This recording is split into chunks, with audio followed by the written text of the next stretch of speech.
저희 오늘 함께 성경 속 식물 이야기 계속 진행해 가는데요. 오늘은 일곱 번째 시간입니다. 백향목과 우술초에 대해서 함께 또 은혜를 나눌 수 있는 시간이 되었으면 좋겠습니다. 백향목 우리에게 참 잘 알려진 나무이죠. 성경의 나무들 이야기들을 주로 하고 있고 그 안에 숨겨져 있었던 우리가 미처 알지 못했었던 그 현장의 느낌과 또 말씀에 담고 있었던 의미들을 좀 우리가 같이 이해하며 더 성경의 이해의 폭을 넓혀가고 있는데요. 특히나 이 백향목은 우리에게 너무나 잘 알려져 있는 나무입니다. 부귀와 영화를 상징하기도 하는 그런 나무이죠. 어, 보시면 아주 정말 대단하게 크게 되어 있는 나무인 것을 볼 수가 있고요. 우리가 잘 아는 것처럼 성경에서도 레바논의 백향목이다라고 말하면서 이, 이 백향목 나무, 소나무과에 있는 나무인데요. 이 레바논에서도 이렇게 특산품이기 때문에 자신들의 국기에 이렇게 그려 넣을 정도로 레바논의 특징을 가지고 있는 나무이기도 합니다. 이 백향목은요, 정말 진한 소나무 향을 가득 품은 나무여서 우리는 말로 했을 때 이제 백향목으로 이렇게 이름 지어진 나무라고 합니다. 그러니까 소나무에서 많이 나오는 뭐 피톤치드라고 하는 그런 우리의 기분을 좋게 하고 살림욕을 하는 느낌과 같은 것들을 상쾌하게 해주는 그런 것들이 정말 풍성하게 담겨져 있는 나무라고 합니다. 그리고 300년 이상이나 돼야지만 이것을 건축의 목재로 쓸 수 있을 법한 제법 괜찮은 나무로 쓴다고 합니다. 물론 이 백향목이 300년 정도 된 나무를 쓴다라는 것은 정말 거대한 건축물에 사용할 때 그렇게 그 정도 된 나무를 사용할 수 있다, 뭐 이렇게 되는 것이죠. 저희도 옛날에 그 숭례문이 화재가 났었잖아요. 남대문이. 그래서 거기에 대들보 같은 것들을 구하는데 정말 애를 먹었다고 합니다. 그 안에 들어갈 나무를 구하기가, 그만큼의 나무를 구하기가 쉽지 않았기 때문이죠. 그와 같은 건축물을 할 때 굉장히 자주 사용된 것이 또 이 백향목이라고 합니다. 레바논의 대표적인 나무로서 해발 약 2000m 고지대에서 자란다고 합니다. 300년 이상이나 잘 자라야 거대한 건축물에 사용되는 목재가 되고요. 또 해발 2000m 고지대에서 자라기 때문에 이것을 기르는 것 또한 쉽지 않고 이것들이 자라는 것도 쉽지 않고 그리고 벌목해서 사용하는 것도 쉽지가 않죠. 성경에서 보면 솔로몬이 이 목재를 사용해서 성전과 또 자기의 궁을 짓는 데 사용했습니다. 이스라엘의 부의 상태를 또 알 수 있는 척도가 이 백향목을 들어서 성서 기자들이 이와 같은 이야기를 했습니다. 열왕기상 10장에 보면요. 왕이 예루살렘에서 은을 돌같이 흔하게 하고 백향목을 평지에 뽕나무같이 많게 하였더라. 그러니까 솔로몬 임금을 뜻하는 거죠. 이 솔로몬 임금이 이 예루살렘의 은을 마치 돌처럼 그리고 백향목이 정말 귀한 이 목재를 사용할 수 있는 백향목 나무가 이 돌감람나무처럼 들판에 있는 돌감람나무처럼 흔하게 하였다라는 내용을 보여주면서 하나님께서 이스라엘을 경제적으로 얼마나 부강하게 하셨는지를 보여주고 있는 장면이기도 합니다. 그럴 때 이 백향목이 사용이 됐죠. 그리고 이 레바논에서 수입된 목재입니다. 사무엘하 5장 말씀에 보면 다윗 시대에 이렇게 말을 하고 있습니다.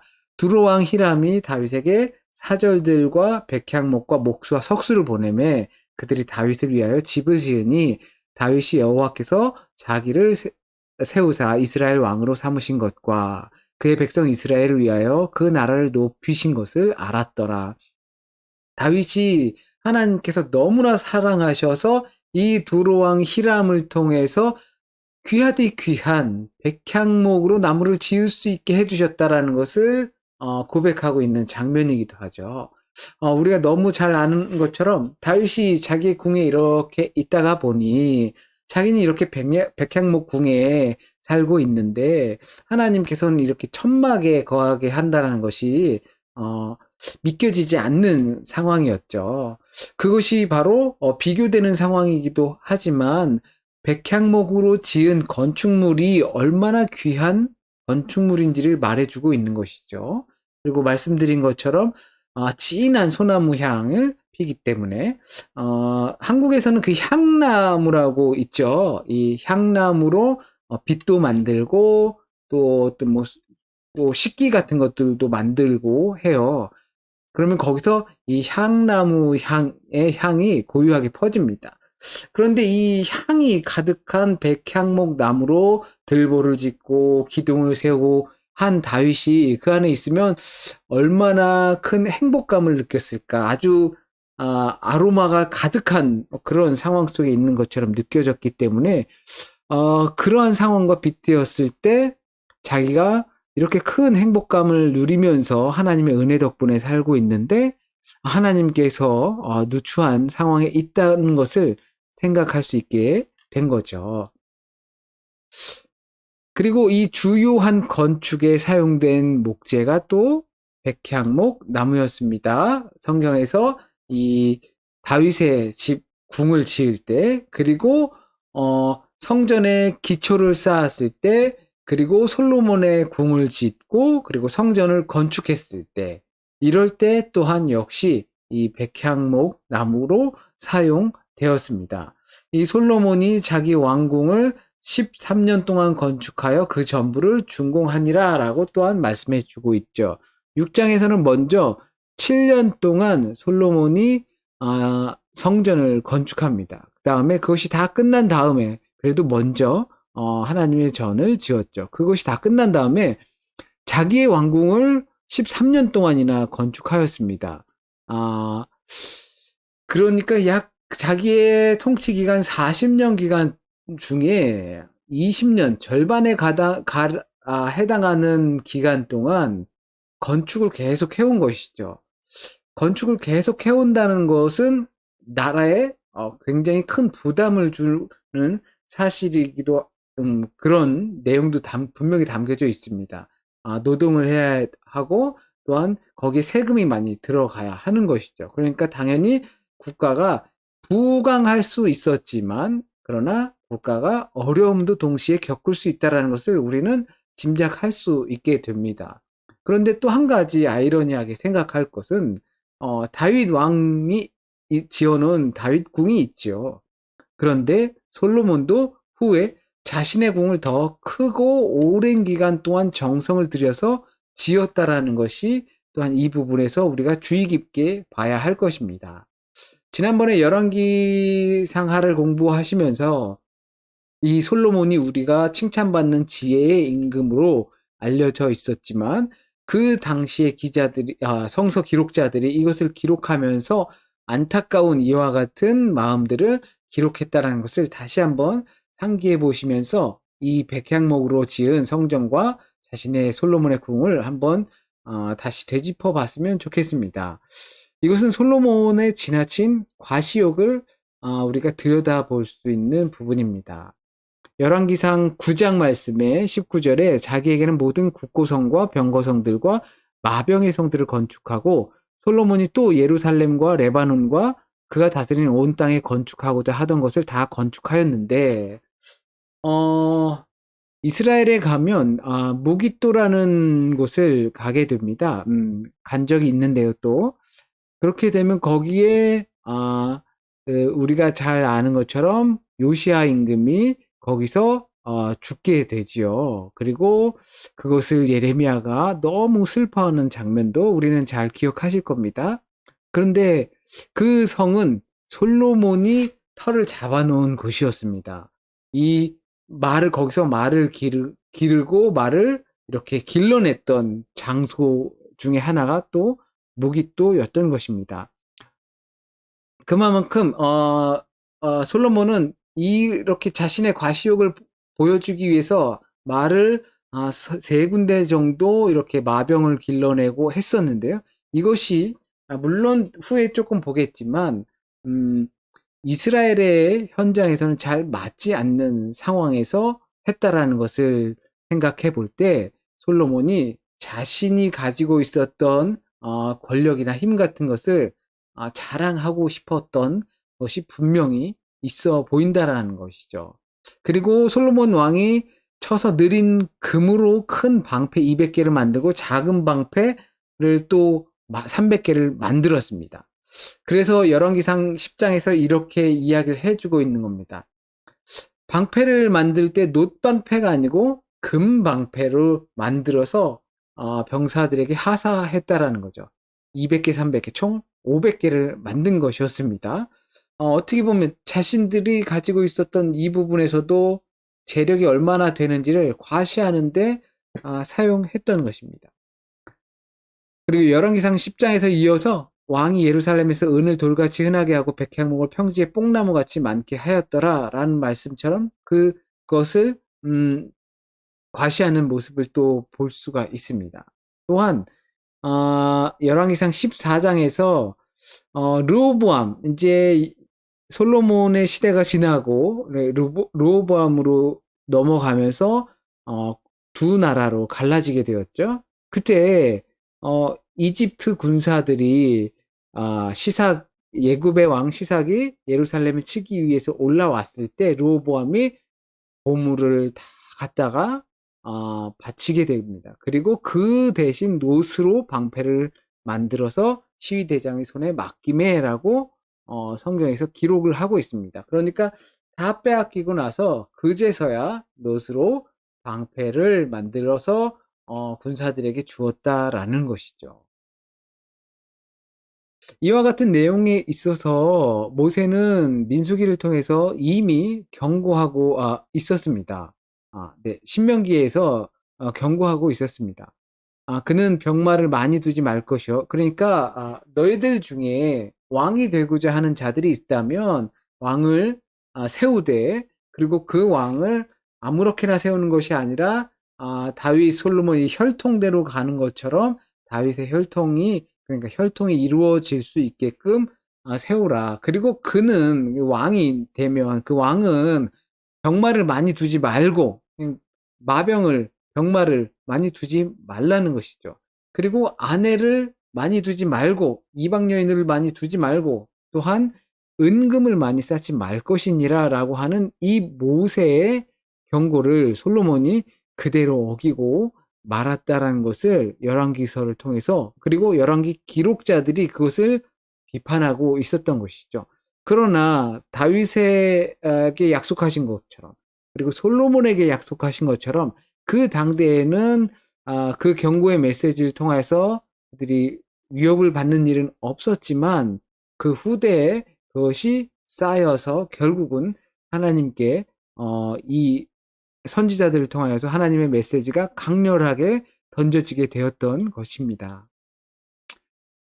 이 백향목이 이렇게 어떤 그 높음, 영화로움, 큰 부귀와 영광 이런 것들을 상징하는 반면 그것도 화려함 그것 때문에 교만에 빠지게 되고 겸손함을 잃게 되는 반면에 우리가 이어서 볼 이 우슬초라는 것은 시리안 휘소이라는 이름을 가지고 있습니다. 근데 우슬초, 저는 이제 한국에서 이 우슬초가 있는 건지 몰랐거든요. 그런데 한국에도 이 우슬초가 있다고 합니다. 그래서 소우자죠. 쇠우자, 무릎 슬조. 그리고 우리가 슬하에 할 때 무릎 아래에 자식이 몇이나 있습니다. 두고 하는 것처럼 무릎입니다. 그러니까 소무릎 처럼 생긴 풀이 있다고 합니다. 그런데 이 초목은 우리가 말하는 성경에 나오는 우슬초와는 전혀 상관이 없다고 하네요. 성경을 번역하다 보면 이와 같은 일이 종종 있곤 합니다. 그러나 가장 유사한 것들을, 왜냐면 우리나라에 없으니까 성경에 있는 것을 가장 유사한 것들을 찾는 것이죠. 자, 보시는 바처럼 이것은 그 허브과나 이렇게 크로이터과에 속하는 그런 식물입니다. 이렇게 생긴 것이 우슬초가 되겠습니다.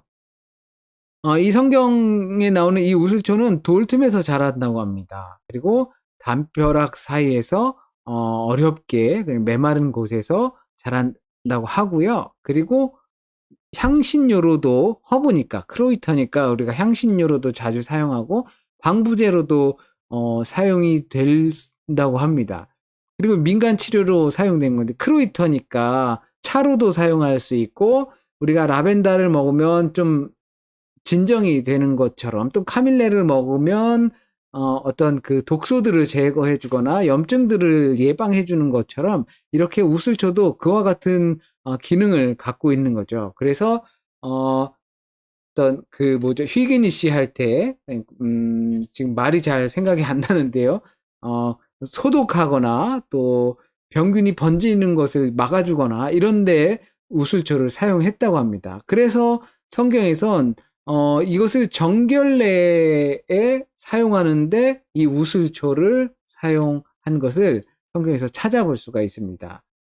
정결례라고 하는 것은 부정한 상태로 우리가 하나님께 예배할 수 없고 하나님을 만날 수 없고 하나님의 일을 할 수 없으니까 그러니까 우리를 정결하게 하기 위해서 하나님의 백성들이 지켜야 하는 그런 결례죠. 근데 그것에 사용되는 것이 이 우슬초도 사용이 된다라는 것입니다.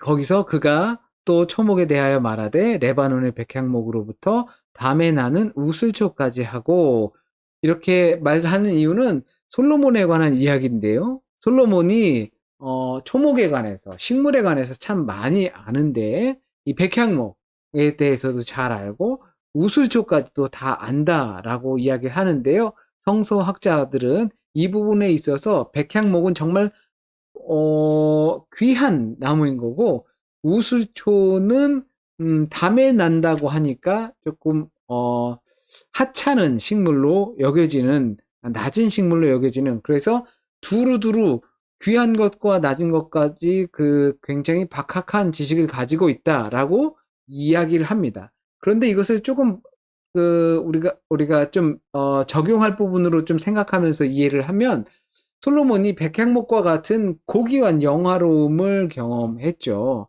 그리고 그에게 정말로 필요했었던 그 우슬초에서 볼 수 있는 그 겸손함까지도 담고 있다. 그러니까 그 인생, 솔로몬의 인생을 통해서 우리가 백향목을 볼 수도 있고 또한 우슬초도 볼 수 있지 않을까 생각을 해보는 겁니다. 그리고 출애굽기 12장에서요. 우슬초 묶음을 가져다가 그릇에 담은 피에 적셔서 그 피를 문 인방과 좌우 설주에 뿌리고 아침까지 한 사람도 자기 집 문 밖에 나가지 말라라고 6월절 절기가 있을 무렵에 그 6월절의 시작인 문설주에 양의 피를 바르는 때 바로 이 우슬초 방금 보셨던 그 풀을 뜯어다가 그걸로 붓처럼 이렇게 찍어서 바를 수 있고 뿌릴 수 있게 하는 때 사용되었습니다. 또 시편 51편에 보면 이것은 다윗이 밧세바를 범하고 나단 선지자를 통해서 하나님의 말씀으로 직격탄을 맞을 때 다윗이 기도했던 부분이 우슬초로 나를 정결하게 하소서 내가 정하리이다 나의 죄를 씻어 주소서 내가 눈보다 희리이다라고 말을 하게 되는 것이죠. 자신이 죄로 물들었기 때문에 부정해졌기 때문에 그것을 우슬초로 정결하게 해달라는 기도를 드리는 것이죠. 이것이 시편 51편에 등장하게 됩니다. 또한 민수기 19장 말씀에 보면 사람이 부정하고도 자신을 정결하게 하지 아니하면 여호와의 성소를 더럽힘이니 그러니까 자기 자신이 부정하게 되었습니다.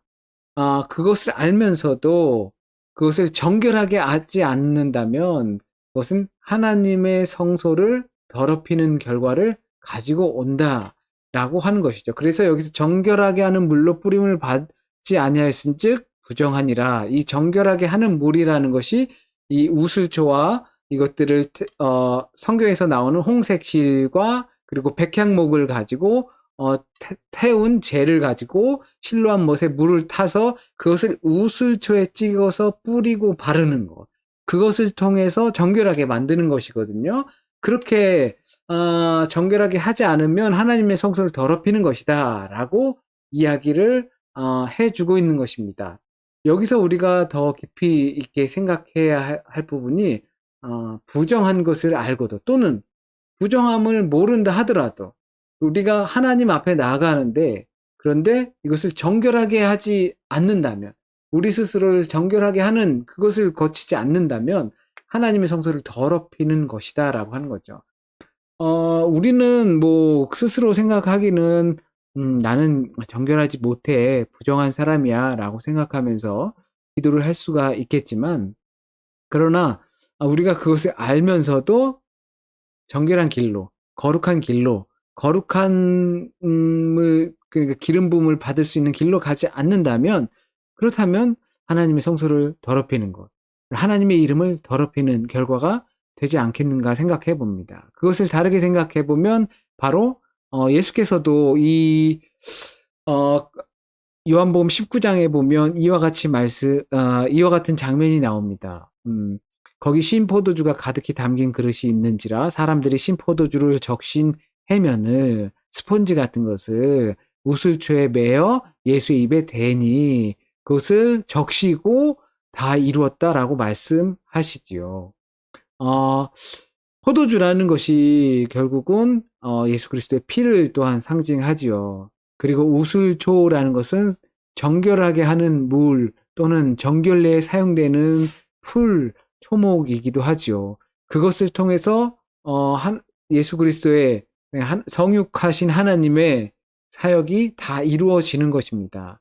그렇다면 우리가 부정한 것을 정결하게 할 수 있는 방법은 다른 데 있는 것이 아니라 곧 예수 그리스도를 믿고 따르고 그리고 동행함으로 예수 그리스도를 주로 섬김으로 그리고 예수 그리스도의 주로 섬김으로 말미암아 생겨나는 우리 인생과 삶에 있어서 생기는 태도와 자세, 결단들이 그것들이 예수 그리스도를 통해서 정결하게 된다는 사실을 우리는 인식할 수 있게 되는 것입니다. 그래서 우리가 좀 생각해 보았으면 하는 것이 백향목을 통해서 또 우슬초를 통해서 여러 가지들이 있습니다. 내게 주신 하나님의 복은 무엇인가를 한번 생각해 보았으면 좋겠습니다. 과연 그 솔로몬에게 주셨던 영화로움과 영광스러운 그 부귀와 영화들이 과연 하나님께서 주신 복이지만 그것을 복으로 잘 사용하고 있는가? 나에게 어떤 어, 잘됨, 출세, 좋은 일들로 가득한 것들이 있을지 모르겠지만 분명히 그것은 우리에게 하나님께서 주신 복입니다. 그런데 그 복이 독이 될 수도 있다라는 것을 우리는 백향목을 통해서 그리고 그것을 성전의 도구로 사용했었던 하지만 하나님의 말씀을 어겼던 그 솔로몬의 상황을 보시면서 이 주신 복이 독이 되지 않도록 주신 선물이 교만의 독이 되지 않도록 우리가 어떻게 해야 할지도 생각해 봐야 할 것입니다. 진한 향기를 내는 이 백향목은 오랜 시간에 걸쳐서 자란다고 합니다. 만약 우리에게 주어진 복과 또 이 현실들이 정말 하나님께서 주신 복으로 잘 사용되기 위해선 차근차근 성장해 나가는 모습이 우리에게 필요할 줄 믿습니다. 또 우리를 정결하게 하는 것이 무엇인가? 우리를 하나님 앞에 우리가 그러니까 하나님의 성소를 더럽히지 않을 수 있는 것이 어디에 있는가? 무엇이 있는가? 이것들을 고민하고 또 생각할 수 있는 시간이 되었으면 좋겠습니다. 이렇게 그 백향목과 우슬초를 통해서 음, 이 초목들을 보면서 그리고 말씀을 통해서 바라보면서 우리가 어떤 삶으로 나아가야 할지를 잠시 살펴보았고 또 보다 깊은 성경의 이해로 들어가기 위해서 백향목과 우슬초를 이번 시간에 함께 공부하였습니다. 이 마치고 우리 각자의 삶의 자리에서 하나님의 주신 복을 잘 선별하고 또한 그것을 잘 관리하고 그래서 우리의 모습이 우슬초로 정결하게 하시는 그 주님의 보혈의 능력으로 하나님 앞에서 정결한 자녀로 잘 성장해 나갈 수 있길 진심으로 바랍니다. 저희 수요 성경 모임은 이렇게 내용을 마치고 마이크 키시고 하셔서 저희 같이 함께 잠시나마 나누는 시간을 갖도록 하겠습니다.